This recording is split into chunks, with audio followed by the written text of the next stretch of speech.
Welcome to Tenor Tech, where I solve the problems you didn't even know you had. You're starting with the essentials, VS Code installed and updated so you won't hit compatibility issues. First, open the extensions pane using the icon or Control plus Shift plus X. This is faster than hunting menus. In the search box, type Live Server. You want the Ritwick Day extension. Once you see it, confirm the publisher and version to avoid lookalikes because installing the wrong extension wastes time. Make sure your workspace has an index. HTML ready. The extension serves files from your project root. Click Install and then Reload if VS Code asks. That activates Live Server immediately. Once active, open Extension Settings to pick your default browser and set the server root. This decides which folder serves files.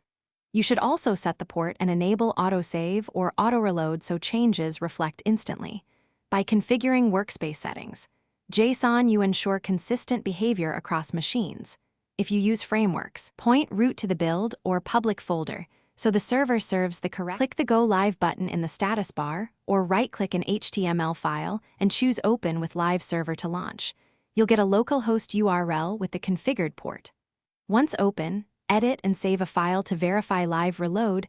This proves the connection and watcher are working. If nothing loads, make sure your firewall isn't blocking the port. Check for port conflicts, and confirm the workspace folder matches the server root.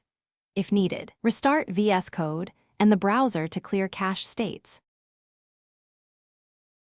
Thanks for watching. Subscribe to keep your life in tune.